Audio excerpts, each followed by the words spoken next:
The gravy had turned cold before anyone touched it. A thin, greasy layer floated across the top like something dead refusing to sink. My mother sat across from me at the long mahogany table with her hands folded tightly together, her diamond ring catching the chandelier light every few seconds. Julian sat beside her chewing steak with loud, careless bites that made my stomach twist. Sarah stayed near the edge of the table, holding her wine glass with both hands like she wanted to disappear inside it. Nobody welcomed me when I walked in. Nobody smiled. The entire room smelled like roasted meat, old perfume, and resentment that had been growing for years. I kept staring at the lace tablecloth because it was easier than looking at their faces. I remembered helping my grandmother wash that lace when I was 16. Back then, this house still felt warm. Back then, I still believed family meant safety. "The timing is finally right," Julian said, while cutting into another piece of meat. "The market is high and we're not waiting anymore." My mother slowly nodded beside him. Her expression looked rehearsed. "We've agreed to liquidate everything," she said calmly. "The lake house, the valley cottage, the downtown units, all of it." I blinked slowly. "We?" I asked. Julian leaned back in his chair and crossed his arms. "Mom, Sarah, and me." His words hit harder than shouting. I felt heat crawl up my neck, but I kept my voice steady. "Interesting," I whispered. "I didn't realize I stopped being part of this family." Julian laughed under his breath like I had said something ridiculous. "You walked away years ago, Elena," he snapped. "You moved to the city. You built your own life. You stopped caring about this place." Sarah looked down at her drink immediately after he said it. She couldn't even meet my eyes. My mother sighed dramatically and pressed her fingers against her temple. "You don't understand what it's been like here," she said softly. "Pipes burst. Taxes pile up. Repairs never end. You just send checks every few months and think that counts as love."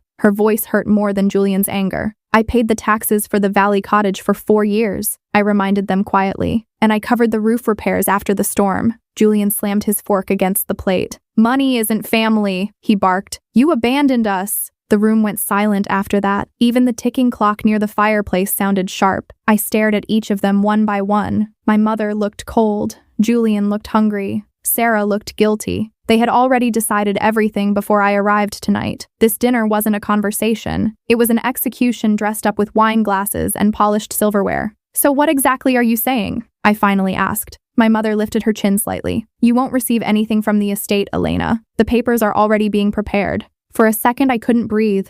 My chest felt tight and hollow at the same time. I thought about every birthday I missed because I was working late. Every holiday I sent money instead of showing up because I thought helping financially mattered. I thought about Dad dying and leaving me alone with people who only loved me when I was useful, but I refused to cry in front of them. I stood slowly from the table and pushed my chair back. The sound scraped across the hardwood floor like broken glass. "That's your final decision?" I asked. Julian wiped his mouth with a napkin and shrugged. "It's done." I looked toward Sarah. She looked away immediately. That hurt more than I expected. I walked through the hallway filled with family portraits and old photographs. Generations of veins stared down from the walls like silent judges. The front door creaked as I stepped outside into the humid night air. My hands were shaking by the time I reached my car. Then my phone buzzed in my purse. Arthur Ariscu's name flashed across the screen. My stomach dropped instantly. Arthur never called late unless something was wrong. "Elena?" he said the second I answered. His voice sounded tense and exhausted. "I need you to listen carefully." I leaned against my car door and stared back at the glowing windows of the house. "What happened?" I whispered.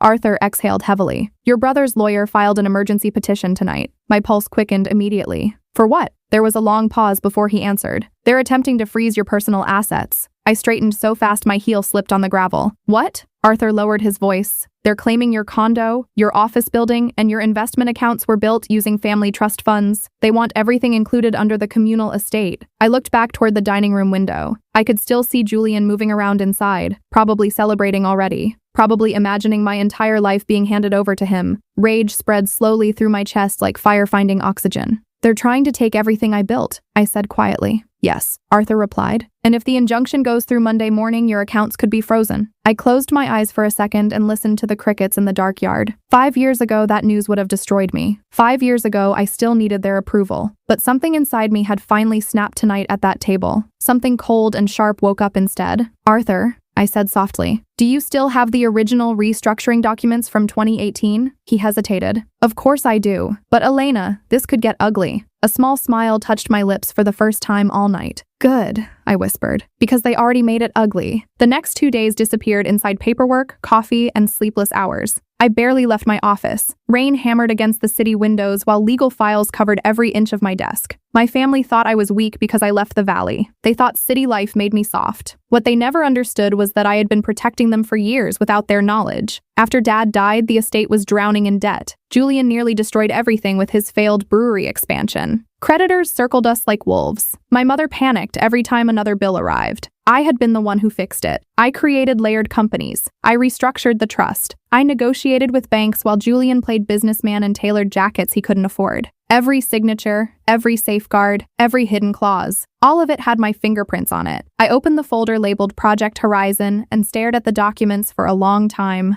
Arthur had begged me years ago to keep stronger protection in place. Back then, I thought I'd never need to use it against my own family. I was wrong. The phone rang just after sunrise Sunday morning. I answered before the second ring. "Hello, Julian." Heavy breathing filled the line. He sounded terrified. "What the hell did you do?" he shouted. I leaned back slowly in my chair and watched the orange sunrise spill across the skyline. "You'll need to be more specific," I replied calmly. "The bank," he snapped. "The properties are gone. The lake house, the downtown units. They said ownership changed months ago." I smiled faintly. "Not changed," I corrected him. "Reverted."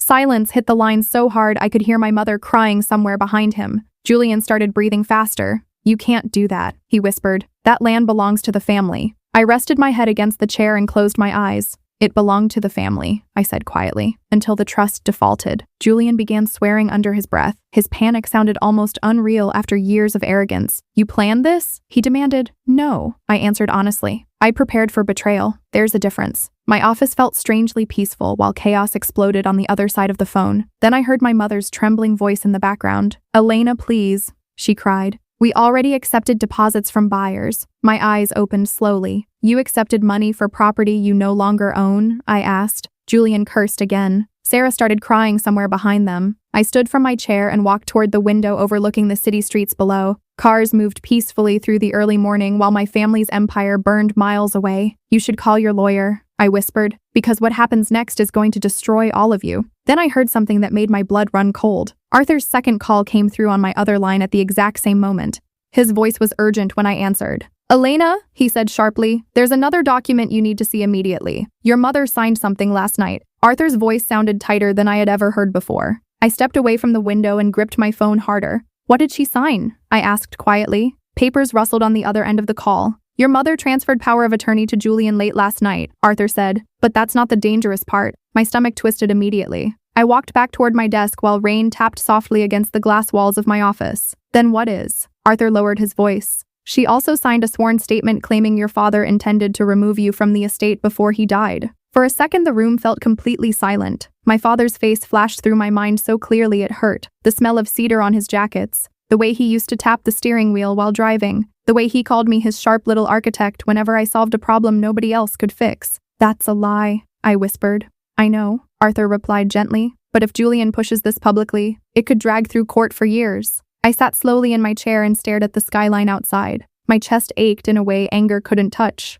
Julian wanted money. That part I understood. But my mother was willing to erase my father's love just to protect him. That betrayal cut deeper than anything else. "There's more," Arthur added carefully. "I found something hidden inside the old restructuring files. Your father recorded a private video weeks before he died." I stopped breathing for a second. "A video?" Arthur paused. "He left instructions saying it should only be released if the family turned against itself." My fingers trembled slightly. "Send it to me," I whispered. The file arrived minutes later. I stared at the screen for almost 10 full minutes before opening it. My father appeared sitting in his old office wearing the same navy sweater he always wore during winter. His face looked thinner than I remembered. His eyes looked tired. But when he smiled at the camera, my chest collapsed completely. "If you're watching this," he began softly, "then the family has already broken apart." I covered my mouth immediately. His voice sounded so alive it hurt. He explained everything calmly. The debts, the hidden loans, Julian's reckless spending, the way the estate nearly collapsed after the brewery disaster. Then he said something that made tears finally slide down my face. "Elena saved this family," he said firmly. "Without her, everything would have been lost years ago." I closed my eyes as his words wrapped around me like warmth I hadn't felt in years. My father continued speaking directly into the camera. "I know your mother resents how independent you became. I know Julian feels threatened by your success, but none of that changes the truth." His expression hardened slightly. "Everything protected under the restructuring belongs legally to Elena. If anyone tries to challenge that after my death, they do so against my direct wishes. I cried quietly while the video ended. Not loud, dramatic crying, just silent tears falling onto my desk while years of pain cracked open inside me. For the first time since Dad died, I didn't feel abandoned. I felt seen. 3 hours later, Julian stormed into my office building without warning. My assistant barely had time to announce him before he shoved through the glass doors. His face looked pale and sweaty. His expensive jacket was wrinkled like he had slept in it. "You set me up," he snapped the second he entered my office. I remained seated behind my desk. "No," I answered calmly. "You destroyed yourself." He slammed a folder onto my desk so hard papers scattered everywhere. "The buyers are threatening lawsuits. The bank froze our remaining accounts. Sarah took the kids and left this morning."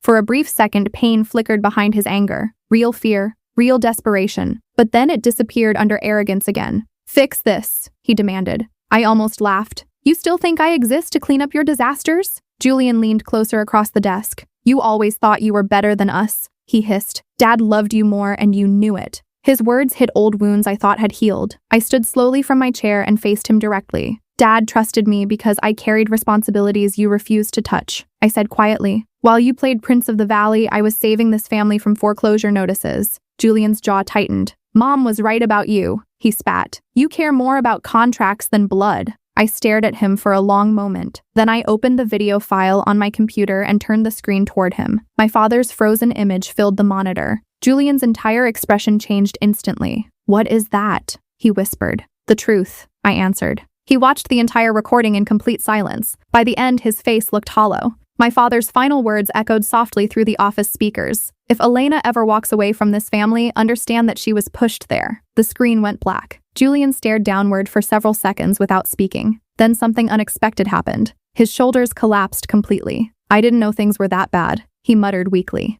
I folded my arms tightly across my chest. "You never wanted to know." He rubbed his face with shaking hands. Suddenly he looked less like my older brother and more like a frightened little boy drowning in mistakes he couldn't fix. "Mom said you abandoned us," he whispered. "Mom needed someone to blame," I replied softly. The office fell silent again. Outside the windows, the city kept moving without caring about our broken history. Finally, Julian looked at me with red, exhausted eyes. "What happens now?" he asked quietly. I walked back toward my desk and picked up the foreclosure papers. "Now you live with the consequences," I answered. His eyes filled with anger again for a second. Then exhaustion won instead. Without another word, he turned and walked out of my office. I never stopped him. A week later, the Valley Cottage officially sold. I drove there one last time before handing over the keys. The air smelled like pine trees and rain-soaked dirt. Memories waited in every corner of that place. Birthday candles, Christmas mornings, Dad teaching me how to fish beside the lake. For a few painful minutes, I almost wished things had turned out differently. Then I remembered the dinner table, the cold faces,